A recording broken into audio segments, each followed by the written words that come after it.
This is the Pastor Podcast with Randy and Andy.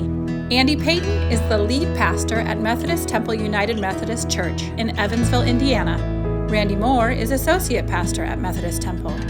Their goal is to see Christ in everything and everyone. Welcome to the podcast, everybody. I am Randy. I'm the Randy of the Pastor's Podcast with Randy and Andy. And as always, I'm joined by the Andy. That's Andy Payton. Andy, good morning. Hello. It's good to be with you, Randy. Good to be with you, too. All right. So if you're new to the podcast, just a really quick explanation. I'm the associate pastor here. Andy is the lead pastor here. And our podcast is a chance for us to not escape to the next week before we have fully reflected on the last week. And so we like to take a look at the sermon. And, you know, I always describe it this way. Sometimes I would do this in my previous appointment. There are things that end up on the cutting room floor during sermon preparation that don't make it into the sermon, you know. So that's a little bit about what we do here, you know. Yep. Because there's a difference. We've mentioned there's a difference between preaching and teaching, and there's a difference between a sermon and a podcast. Right? Oh, definitely. Yeah, I mean, in the podcast format, we're able to have conversation and dialogue. A sermon is a one-way street. It's a different experience altogether. It is, and it's interesting that pattern has held on for all these years, that it is a monologue, right? Yes. It is a monologue. So this is an attempt to sort of make it a little bit closer to it. Well, it is a dialogue between you and me, and hopefully it's a dialogue between you, me, and the listeners. So anyway, that's what we do. So we look at last week's sermon, and then we prepare for next week's sermon. So before we do that, we like to do what we call sort of a soul check-in. This comes from the founder of the Methodist movement, John Wesley, who, when he would examine his pastors, and this was a big thing for him, one of the questions was, in fact, the first question was, how is it with your soul, or how doth your soul, prosper? And what's on my mind this morning about that is I just came from making a hospital visit, and before the staff meeting this morning, and joining you now for the podcast. And I'm always encouraged, my soul prospers by seeing the condition of the souls of our people. And this person I saw this morning was going in for, a serious surgery, and this person was happy and smiling and had a sunny disposition. And last night, on the eve of this operation, this person was baking cookies for a friend who had lost a loved one. And that's good for my soul. Mm-hmm. That's good for my soul. I think a lot of times, me included, I think I'd be paralyzed on the eve of I couldn't do anything. I couldn't bake any cookies. I probably couldn't bake any cookies anyway. But I'd like to see you try to bake some cookies. Right? That would be yeah. So when that's good for the soul. That's good for the church. To see that kind of faith. Yeah, I wonder sometimes if I get more out of the visit than they do. Right. By just participating in that simple act of, hey, I see you, we're with you, we're praying for you, and then pray. That all of that. Mm-hmm. Something quite beautiful about the hospital calls, the visits we can make, and sometimes we go into folks, we go see them at their homes even. That's always, it's a gift. Yeah. How about your soul? So where have I seen God working in my life lately? I've been spinning a lot of plates recently, more so than normal. Mm-hmm. We're in the process of selling our old house. We recently closed on a new house. We are moving out of the old house while trying to stage it and then get the new house acclimated.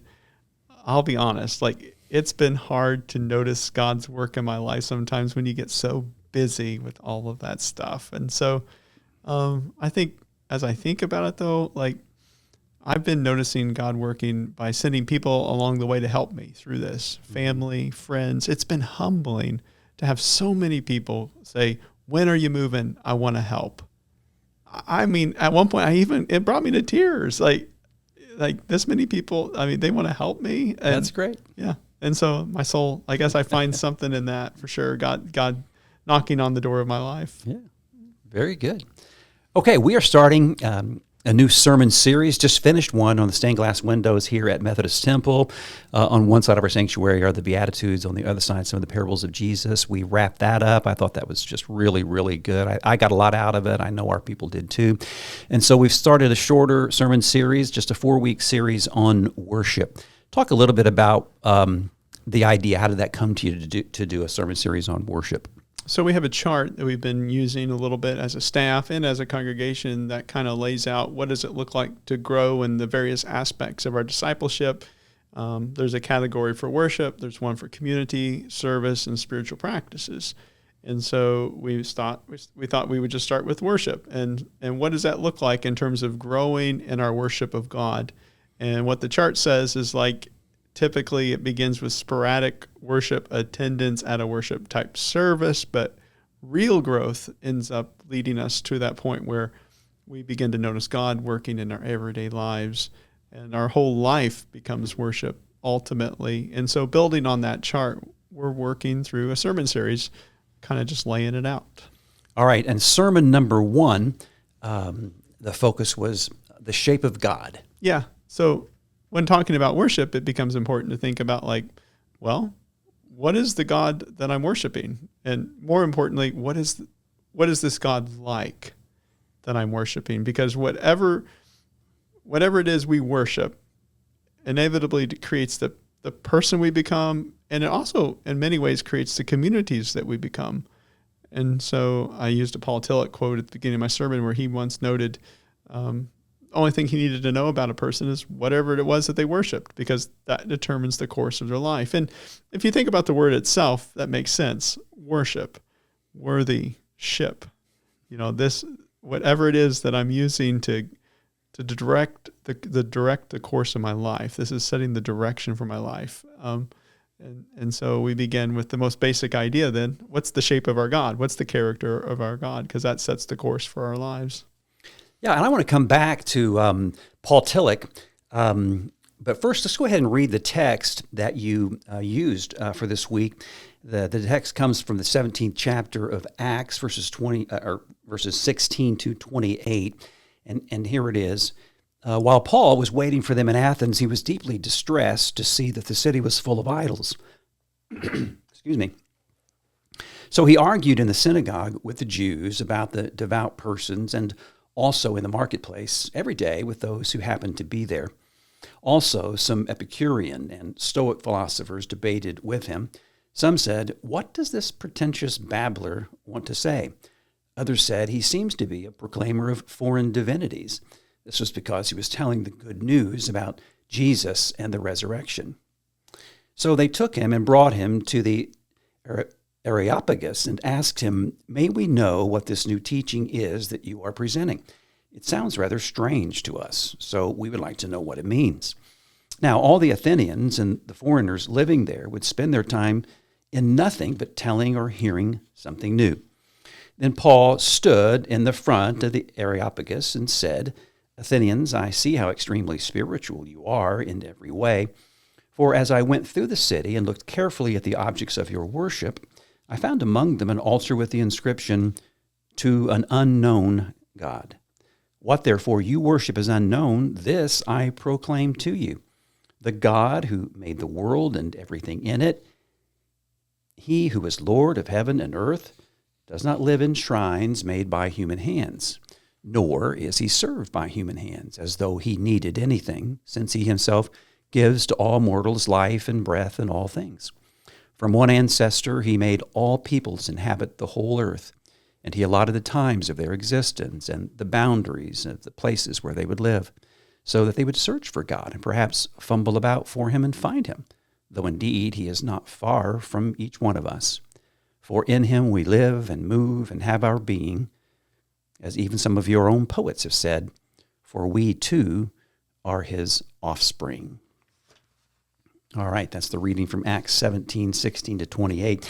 And as you said, you started with a quote from Paul Tillich, and it was interesting because when I brought it up in my Sunday school class, and we always, the sermon is the subject for a Sunday school class, there were more people in my class that were at least familiar with Paul Tillich than I thought there would be.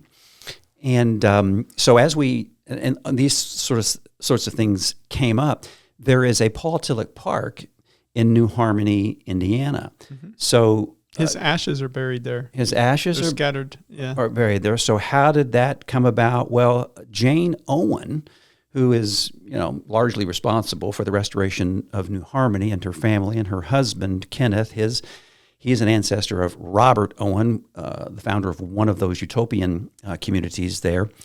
So Jane Owen was a student of Tillich's at Union Theological Seminary, and that's the connection. So he was there I believe it was in 1963, and he gave a lecture there in New Harmony, and then he died in 1965, I think, or 66. I think that sounds right. Yeah, and so his ashes came back, Yeah. and so this park is there. So my class got all fired up about this may be our next road trip. This may be our next, field trip to go. It'll require some teaching. I mean, this is pretty, He's an existential theologian, Yeah. And if you've ever tried to read, especially Tillich's systematic theology, it's dense. It is. It's really hard to comprehend. He comes from that school of thought, the German theologians' schools of thought. That's just the way they wrote their theology. And he wrote a couple other books that are a little more accessible, like The Courage to Be. Right. Is a popular one. I think there's another one called The Dynamics of Faith. That was also a popular one. But he's a great thinker when it comes to just Christian theology, how it can apply to our lives. I appreciate the way he defines God, the way he defines sin. We can go down a rabbit hole here because I think Tillich, for his faults, has some, even though he has his faults, does have a lot of good things to share. Yeah, so I think we're going to plan a trip, and we'll open it up to the entire church, and we'll do at least one teaching session before we go, because as you said, it's complex, it's involved, and complicated, but it's so good. So I keep promising myself that I'm going to dig deeper into it, but the pressures of each day, take over. They get prioritized. But his Wikipedia page does a pretty good job summarizing it, and just to give you a kind of a shortcut. Right. You can make a class out of that really easily, just so folks could have an introduction to the Tillich world. Yeah. Well, it's my understanding that he saw himself as a bridge from the old to the new in an age where science and reason was taking over the God is dead era. Yeah. He kept God alive and combined the old and the new. And boy, how important was that, Huge. At that time. Yeah. And there is one video. It's actually one video in two parts. And it's fascinating to hear it straight from him. That's like going to the primary source because you can read about him. And of course, you can read his writings. But there is this one video that exists. And he talks about, the essential nature of man. You and I have talked about the original blessing, the fact that we are created in the image of God. And he calls that the essential nature or the true nature or the created nature, which gets to that second creation story. Or the first creation story and the one in which we're created in the image of God, and that's that initial goodness. But then he says there's this essential, the existential nature, and that existential nature is estranged from that essential nature. So we are a combination of the two. I think that's very helpful. It's not one or the other. It's a combination of the two. And I just want to say one more thing about Tillich. I used one of his quotes in one of my sermons where I quoted Paul Tillich as saying, accept that you're accepted. And since that sermon, I have learned that acceptance is his word for forgiveness. Mm-hmm. Because he thinks that the word acceptance is more relational than the word forgiveness, because when someone forgives, they're in a position of kind of like a power position in order to offer forgiveness. So he likes acceptance better because it is relational. And that whole notion of acceptance is not only spiritually profound and helpful to someone, it's psychologically profound and helpful to be accepted. Well, he's saying these things in the age of psychology, too. Yeah. Freud was a contemporary really with Tillich and other major psychological thinkers and teachers. And so as psychology is really taking off, being born in the early 20th century, Tillich is also getting started as a theologian. I think he flees from Germany in 1933. Mm-hmm. He's part of that first wave of folks that they get run off by the Nazis, and mm-hmm. he takes off and ends up in New York. Actually, Niebuhr was a part of getting Tillich here. Interesting kind of correlation there. But I had to read him in seminary, and I didn't really like it. I was like, man, this makes no sense to me. All this, what's he saying? Yeah. And as I've gotten more into ministry and I've read more, I never stopped reading, really. I've learned to appreciate him a lot more. Well, and we'll move on here, I promise. But I think you've been preaching Tillich, I think, to a degree, and you can disagree if you want. Like when he talks about the necessity of existentialism, I think you've been talking about that, like that we need to notice God in the living of our lives. Yes, that God is present and active. We just have to have eyes to see. And I think again, when you come into an age of reason and science and a critical reading of the Bible, then you've got to move on to, where is God real? How does God exist mm-hmm. in my current reality? Yeah, how does this impact my life? Yeah. Experientially, existentially, yeah. Absolutely. Yeah. Well, Tillich's definition of God mm-hmm. is the ground of our being. Mm-hmm. And so that idea comes really from the lesson we just read from Paul. If you caught it at the very end of that lesson, Paul says we live and move and have our being in God. Mm-hmm. And so Tillich picks up on that and says, well, God, as he defines God, is the ground of our being. Now, some people might push back against this idea and say it's woo-wooey and it's New Age. Not really. I mean, that idea is also echoed in folks like Thomas Aquinas, who talks about God as being itself. God is the principle from which all exist. And so what we're really getting at is, so what is the nature of reality? What's the nature of the world? And how do I experience the ultimate in my life? And that's ultimately, for me personally, it's what I care about is, well, what is true? What's real? And how do I experience that in my own life? I'm not here to argue over this and that about this passage or that doctrine necessarily. Not that stuff doesn't matter. It matters. But how does this God stuff become real for us? That's my question. And that's the existentialist type of question, which is why, back to the reason, I've kind of learned to like Tillich. I started to like Tillich a little more. So, yeah. Okay. Well, we'll plan that field trip to New Harmony. If you'd like to be a part of that, I'll get you involved in that. But, at least maybe in some of that teaching, you may need your help there. Okay. So you asked the question, what is it that we worship? And you said that there are a couple of ways traditionally that we can sort of try to get at that. One is that if you want to know what you worship, just check how you spend your time, your talents, and your treasure. And I really like this. And you wanted to move on to your third point, but I wanted to pause on this just for a second, because you said that, you didn't want to, be judgmental about this, and let's see something that's more positive.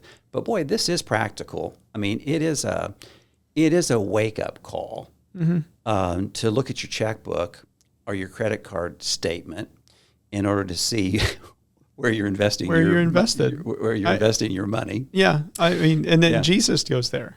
Yes. Jesus says, "Where your treasure is, there your heart is also." I mean, it's a Jesus principle. I'm not saying it's wrong. I mean, it's definitely very, very practical. I agree with you, but it's a hard thing to think about because, well, how much should be invested? How much time should I? How much treasure? I mean. And I have all these other responsibilities in my life. How do I balance all that? All those questions kind of start spiraling around in our hearts whenever we even pose it. Yeah. Okay, so that was the number one way, not number one as in the best, number one on the list. Second one was keep track of your emotions. And I'd never thought about it that way. That is interesting because what we get emotional about tells us what we're... That's what we value. Yeah. Yeah. Yeah. I mean, you could go to a worship service, for example, and listen to Pastor Andy speak and fall asleep. That can certainly happen. And then, I don't know, you can see something on the television or go to a sporting event or whatever and become darn well, inspired. Just passionate about that. Now, what's that tell you? What's that tell me? I don't know. I'll let the listener reflect on that. That's the challenge of this approach. Right. And then the other challenge also is I can become emotional about things and still have my heart centered in God. I think that needs to be clarified. Mm-hmm. This is the other reason why I didn't want to go down that path because it's two major paths in terms of worship. I become emotional about my children. Mm-hmm. I become emotional about my wife. It tells me that I value that. Mm-hmm. And I also become emotional about God. Mm-hmm. I value that. Okay. So it's a good way to discern. Yeah. Okay. Then there's Andy's third option. And this was think about what you want to become and how do you want to be remembered? It's a play on that idea from Tillich. What he wanted to know about a person, all he needed to know about a person is who or what they worshiped. That would determine what they want to become. And so I've kind of flipped that a little bit and said, okay, well, let's talk about that. What kind of person do you want to really be deep down? And then let's start there. And I found that to be a helpful thing. What kind of God do I really want to worship? What kind of person do I really want to become? That kind of thing. What makes me a Christian, really, is I can't think of a better way to think of God than in Jesus. I really can't. I've studied other faith traditions. I've studied all kinds of theologies through the years now, and I come back to this idea that I cannot imagine it any better. Like if God's not like Christ, then I'm not interested in God all that much. And I know that sounds like a bold statement, and I'm certainly not trying to put other faith traditions down. I don't want to come across that way, but ultimately, that's what makes me Christian. Is I look to the Gospels and I think about this story, these 4 stories of this man, and I think to myself, this is much more than just a man, and he's pointing to something bigger. And I don't know. Yeah, absolutely. You said you started off thinking that you were going to preach a sermon about naming God and the names for God, and that is important, you said, but ultimately you decided to consider what is the shape of God, because the shape of your God will shape mm-hmm. your own character. Yeah, just to use an example, sometimes people will say they think of God as a heavenly Father. Okay, that's your name for God, Heavenly Father. What's your Father like? Indifferent? Angry? Compassionate? We're getting towards the shape of our Father now. Like, what is that like? And I really believe, getting to that is so critically important if you're going to take your worship seriously. Like, what is the character of this God that I'm actually worshiping? And so that's where I went. Yeah.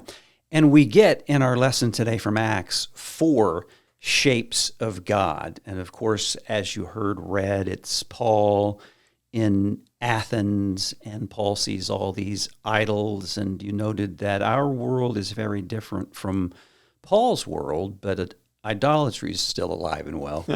Well, he's distraught over all the idols, which is a classic Jewish thing to do. It's in the 10 Commandments, right? Don't have any graven images. So Paul's being very Jewish when it says, and as he walks around Athens, he sees all the idols, he becomes distraught. Now, what's going on there? In the Jewish mindset, if you get your shape of God wrong, then everything else is wrong. And that's the problem with idolatry. That's what he's upset about. And now, to get practical with it, our world is different than Paul's world. We don't have stone shrines and these idols made with human hands, as it talks about in the text. We don't have that, but we have idolatry.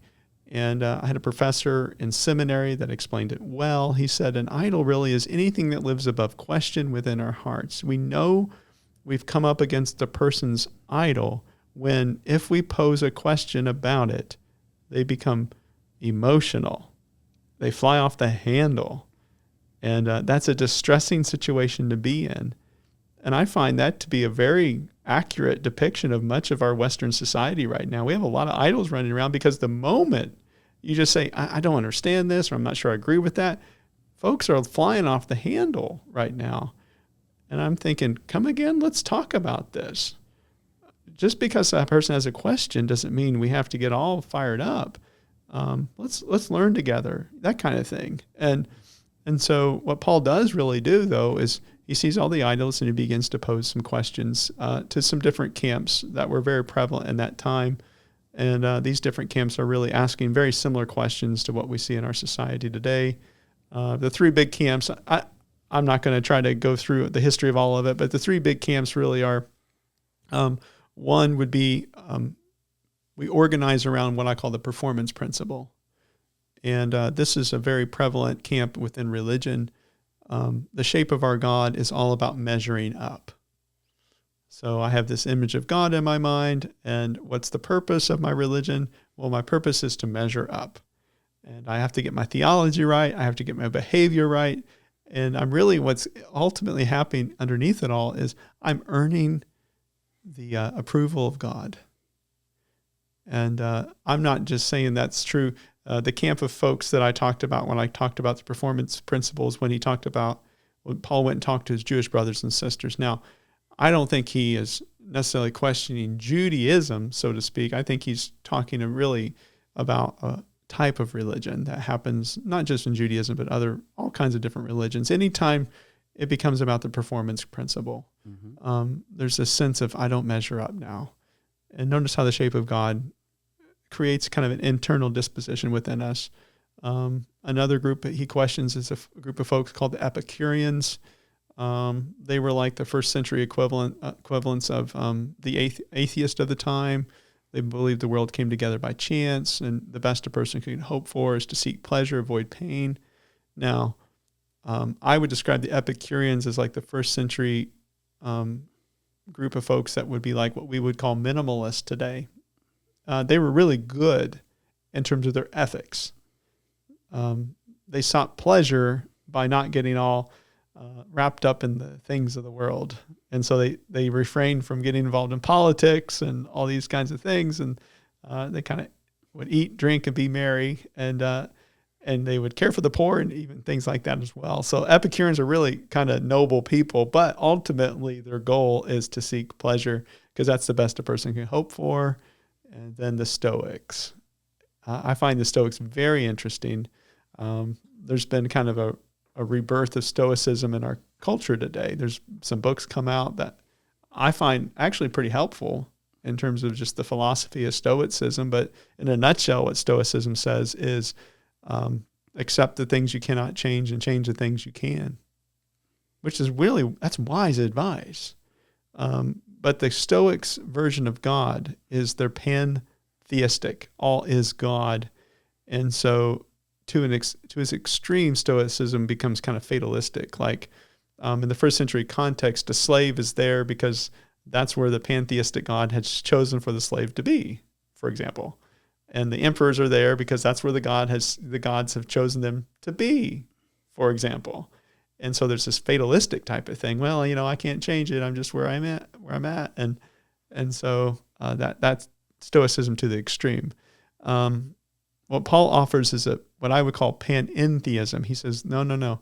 God is the one in whom we live and move and have our being. Panentheism says all is in God. God saturates all of the world in the universe in which we see, and yet God is more than that. The word pan goes back to the Greek word all. Theism, of course, is the Greek word for God, but the very important extra in this is in. All in God, panentheism, which is a little different than the Stoics' pantheistic view, which is all is God. Now, I'm getting very philosophical, I know, but I think it's important for folks to think about what is my actual, and here's another way to talk about it. What's my actual worldview? When I look out at the world, what do I see? Do I see a God that is kind of judgmental, that I have to measure up to? Do I see a God that is indifferent to me? The best that I can hope for is just don't collide with others. Do I see a God that puts people in horrible and awful situations? Or do I see a God like I see in Christ, which is what Paul basically says? He believes that God loves in a Christ-like way, and the reason he believes that is he believes rose Jesus from the dead, and so that's the Christian worldview. And so the Christian worldview says, no. We live in a friendly universe because we believe in a loving God. And I would argue that lends itself much more to a loving response on our behalf. And so it becomes then just going through all these things, basically just kind of full circle, it becomes very important to think about what is the shape of God that I've internalized and I am internalizing, because it can change over time. We can change the way that we actually believe about God, what the shape of our God is, as we learn to worship God in different ways. Yeah, you played the name that shape game, and you talked about the Jews and measuring up, and the symbol there you identified was a ruler. And the Epicureans, where everything's just chance, and the symbol was marbles banging against one another. The Stoics, where all is God, and your symbol for that was the clock that's wound up and let to run and will eventually run out. And then for Paul, it was the fidget spinner. I find that a helpful way to think about the Trinity. And while Paul doesn't use the word Trinity in this passage, I think he is pointing to a Trinitarian understanding of God. We as Christians believe God is Father, Son, and Holy Ghost. That's one of the more complicated doctrines of God that humanity's ever come up with. So what's that saying? Well, God is Father who is for us. God is Son, Jesus, with us. God is Spirit in us. So there's three and they're one. And the image that I find very helpful is that fidget spinner, which is like there's usually three legs around a fixed center. And if you spin it, they start moving so quickly, the three become one.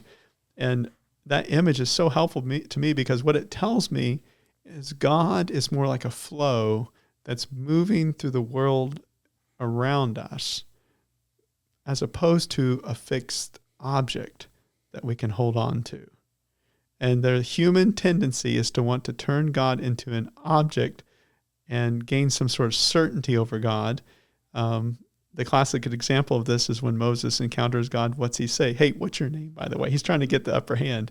And that's the human tendency, is to kind of become real certain with our language about God. And what the Trinity says is, no, you can't do that. Like, the way you experience God is by stepping into this flow, which is outpouring love. And so the closest you can get to God is you choose to love. And by loving, you notice the difference it makes in your life. And then finally the eureka moment happens. You're like, oh, I'm being loved in this way already. So that's what that fidget spinner to me teaches me. God is not like an object we grab onto, more like God's a flow we enter into. And how do we enter that? We enter it through love. Enter it through love. Yeah. Good. I mean, I know I've just covered so many bases right there, but that's good stuff. I'm passionate about that. I mean, and I think existentially, it can be verified. Just try it out in your life, right? When I talk to the university students, I often will say, hey, you're loved in a Christ-like way. I believe that 100%. You're loved in a Christ-like way. But if you can't get on board with all this God stuff, just start with love. Right. Just start with love. And you'll notice the difference it makes. And then if you really keep doing it, I would argue eventually, I think you'll wind up back at the feet of Jesus, full circle. And you'll realize this love that I'm living out, it's embodied perfectly in him. It's beautiful. It's beautiful. And I didn't have to argue into Christianity. I didn't have to argue you into it. You lived your way into it. That's right. It's such a more effective way to go. You know, you got these folks standing on the street corners blasting people with their Bibles. No, what a waste of time, and how much damage is done like that. No. Encourage people to love. Let's get in a big contest, like who can love the most. I think that would give far more glory to God than some of these other things you see, like these food fights between different Christianities and different religions. What a waste of time. Anyway, so. No, that's all really, really good and helpful. You said before we turned on the mics that Pastor Andy was going to argue with Pastor Andy. If that argument has happened to this point, I missed it. You want me to argue with myself? Well, I think I was a little hard. If I had this sermon to preach again, here's what I would do. I would spend less time trying to pick apart the various worldviews and just talk about the Christian one. Mm-hmm. You know, I love the Jewish faith. I love it. I cannot not love it and be a Christian. I love the Hebrew Bible. I love my friend Rabbi Gary. I love it. And so I get really unsettled when I start talking about the Jews living under the performance principle. I'm not trying to pick on the Judaism. There are some wonderful people of grace from that faith tradition. And I find in many ways we operate a very similar software. And so, and the Epicureans, I love their minimalism. I love it. Like, I don't want to pick on the Epicureans, you know, or even the Stoics. I've read Ryan Holiday's books. I love what he has to say. And so I guess as I went over my sermon in my head. I re-preached my sermon in my head. I was like, I just wish I wasn't so hard on that. I wish I would just been like, here's why I love Christianity. I just love the this idea of a loving God that's a flow of love, and we enter into that. And really, that's what worship is meant to do. We come to a sanctuary, and we enter into the ritual, and everything a part of that ritual is meant to form us and shape us into the flow of that outgoing love. In fact, I would go as far to say that if it's not, then it's really false worship because it's guiding our lives in the wrong way. That's it in a nutshell. So I'm done arguing with myself. Okay, that's not such an argument. That's a little... I don't know. Preaching's difficult when you're, especially as I said at the beginning of the podcast, Randy, when you're spinning so many plates. You know, if I would have been able to pray about it more or think about it more, I would have gone in a different direction, I guess. Anyway, Yeah. Well, that's past history. You've got this Sunday to look forward to. I got the podcast to bail myself out. Yeah, that's right. That's right. Well, you brought in Tillich and you brought in Kierkegaard. Yes. Faith is risk with direction. Yes, I brought in all the existential Christian theologians. I love that. I mean, so a little bit of background about Kierkegaard. He was from Denmark. He lived in the 1800s. Denmark at that time was a perfect marriage between Christian religion and the state. There was no difference. Like if you were born, you were baptized. You were a Christian, period. And Kierkegaard comes along and says, no, that's not it. It involves some sort of choice on our behalf. I mean, if you're going to live this Christian thing out, like it has to lead to a change of life. And his definition of faith is so helpful. He says, it's risk with direction. Notice that there's some action involved in that. I'm jumping into the unknown in a sense. It's a calculated risk, but nonetheless, I don't have it all figured out. And his definition of faith is so helpful because, again, the human tendency is to reduce God into our own object. And by that, I mean reduce God into our own series of certainties. And when he comes along and says, no, you don't get God like that. God's not an object that you hold on to. God's like that flow we enter into. It's risk with direction. And building on that, Kierkegaard defined worship as the search of that which is worthy of our finitude. And what he meant by that was, hey, look, our time here is limited. We better darn well think about what sort of people do we actually want to become? Let's be honest. Like, let's be careful with like who we're putting on the pedestal here. And is that really what we want to become like? And then after we make that decision, we make that jump, that risk with direction. Yeah. It's awesome. I love it. I think a lot of times people think of faith as like, I'm certain now. I've arrived. I've got this doctrine in my head. I'm going to defend it at all costs. That doesn't really lead to a change of life. It doesn't. You can have all the right theology and still be, quite frankly, a jerk. Mm-hmm. That's not it. So as you wound it down to your conclusion and brought it back to worship, you said it's all about Christian love and Christ-like love, and you pointed to the ushers during worship and the candles and the children and the fact that we stand for the gospel, and you told a story about your daughter Paige's baptism. Mm. Yeah, 9 years ago she was baptized at Methodist Temple, and I was sent a video of it I didn't know existed about 2 weeks ago. Former pastor David Warren recorded it. I didn't know it, and his widow, David's passed away since then. His widow sent that to us. It was a YouTube video, and so my grandfather was there. He's passed away since. My dad was there. He's passed away since. My brother was there. My grandmother was there. She's passed away since. And we all gathered around the baptismal font. We baptized Paige and walked her up and down the aisle, just like we do any other infant baptism at that point. We all do.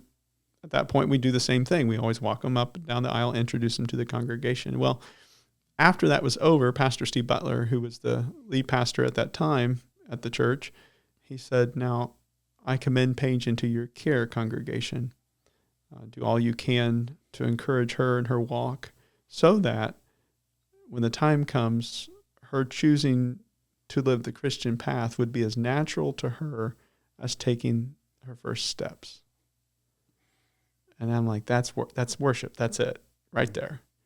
You become a part of this community. You enter into these rituals to form and shape you into that person that deep down we all want to be, sacrificially loving, risk-taking for others. And I ended it with that. And I really can't come up with a better way to think about it or visualize it than that moment. In terms of Christian worship, other faith traditions have their way of doing it too, but that's the way we enter into the community, is through baptism. Okay, so your challenge was to choose the shape of God wisely. Yeah. Okay. What you got this Sunday? What have you done for me lately? On to the next one. So if this week that we just talked about, in terms of this sermon we just talked about was about corporate worship, I'm going to hit on our individual worship. And you have to have your own individual rituals. Really, for the corporate ritual to make sense and to really work, the individual ritual also is very, very important too. In fact, I would say in my own life, I've noticed the more time I spend in daily prayer, the more meaningful corporate worship becomes to me. The less time I spend in my own individualized prayer, I notice it's a little harder for me to dial in as well. The two are connected, and so I'm going to bring it from the corporate to more the individualized spiritual practice type of conversation. What's your text? John 15, 1-5. Okay. Jesus says, "Remain or abide in me." All right. Make your home in Christ. And it's just, to me, it's a great analogy of what it means for us to invest ourselves into that individualized ritual. Mm-hmm. And the point that text makes is the vines have a choice to make, or the leaves on the vine have a choice to make. Are they going to be on the vine or not? And we can choose to do that. And that's the challenge from Christ. We will look forward to that sermon, and that'll be a fun one to talk about a week from today. All right. All right. Very good. Listeners, so good to have you with us. We appreciate it so much. And so we just wish that and pray that you have a great week. We'll talk to you again next week. This has been the Pastor Podcast with Randy and Andy. You are welcome to join us at Methodist Temple in person or online. Methodist Temple is at 2109 Lincoln Avenue in Evansville, Indiana. Our traditional Sunday morning worship service is at 8:30 with our contemporary service at 11. Log on to our website at methodisttemple.church. We see Christ in you.